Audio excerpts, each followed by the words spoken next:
খালেদা জিয়ার জানাজায় সকলের সিদ্ধান্তক্রমে, পরিবারের সিদ্ধান্তক্রমে, তারেক রহমানের সিদ্ধান্তক্রমে আমাদের উস্তাদে মোহতারাম বাংলাদেশের জাতীয় মসজিদের খতিব হযরতুল আল্লাহ মুফতি আব্দুল মালিক বারাকাল্লাহু ফি হায়াতি হুজুরকে জানাজার নামাজের ইমামতির জন্য নির্ধারণ করা হয়েছে। 2 টাকার মৌলবী, কথা বলেন কয় টাকার? কথা বলেন কয় টাকার মৌলবী? 2 টাকার মৌলবী মুজাফফর বিন মহসিন 2 টাকার মৌলবী, অশিক্ষিত মৌলবী, কোরআন পড়ে নাই, হাদিস পড়ে নাই, ব্যাখ্যা পড়ে নাই, কিছু পড়ে নাই। সে বলে উঠল, hi hi hi hi hi, Tarique Rahman এরকম একজন আলেমকে কিভাবে তার মার জানাজা পড়াতে দিল? যেই লোকটা জানাজার সময় সূরা ফাতিহাই পড়লো না, তার জানাজাই তো হইল না। আরে তারেক রহমান যদি জানতো সূরা ফাতিহা ছাড়া জানাজা হয় না, তাহলে তো তারেক রহমান এই মৌলবীকে আব্দুল মালিককে ইমামতি করার সুযোগ দিত না।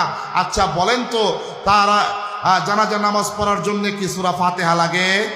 কথা বলেন লাগে? সূরা ফাতিহা ইমাম মুফতি আব্দুল মালিক বারাকাল্লাহু ফি হায়াতি, উনি শুধু আমার উস্তাদ এই জন্য বলছি না, জাতীয় মসজিদের খতিব এই জন্য বলছি না, আমাদের বাংলাদেশের গর্ব। বাংলাদেশ নয়, এই পৃথিবীর বিভিন্ন রাষ্ট্রে ওনার লিখিত আরবি কিতাব মাদ্রাসার ভিতরে পাঠক পুস্তক হিসাবে অধ্যয়ন করা হয়। চিৎকার মেরে বলেন আল্লাহু আকবার।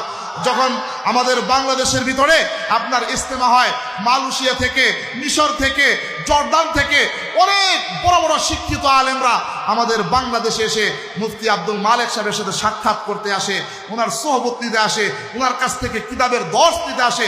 এমন একজন বড় আলেম, এত বড় আলেম, এটা আমার বাংলাদেশের জন্য গর্ব। উনি যখন জানাজার নামাজে দাঁড়ায়া বললেন, প্রথম তাকবীরের পরে সানা পড়বেন, দ্বিতীয় তাকবীরের পরে দুরূদ পড়বেন, তৃতীয় তাকবীরের পরে মাইয়িতের জন্য যে দোয়া আল্লাহুম্মা গফির লি হাইয়িনা ওয়া মাইয়িতিনা ওয়া শাহিদিনা, এই দোয়া পড়বেন, চতুর্থ তাকবীরের পরে সালাম পড়বেন, জানাজা শেষ। আর ওই 2 টাকার অশিক্ষিত মৌলবী, কোরআন জানে না, হাদিস জানে না, মুজাফফর বিন মহসিন, সে বলে উঠল, এই মৌলবীকে দিয়ে যে জানাজা পড়ানো হয়েছে, এই জানাজা খালেদা জিয়ার হয় নাই। চিৎকার মেরে বলেন নাউজুবিল্লাহ।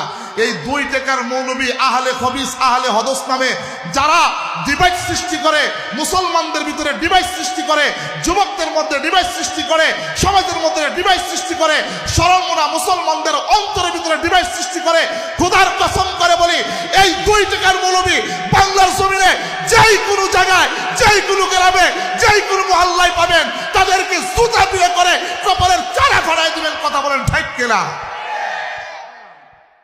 এরা পারে বাংলাদেশে বিশৃঙ্খলা সৃষ্টি করতে। আল্লাহ তাআলা আমাদেরকে এই সমস্ত ফিতনা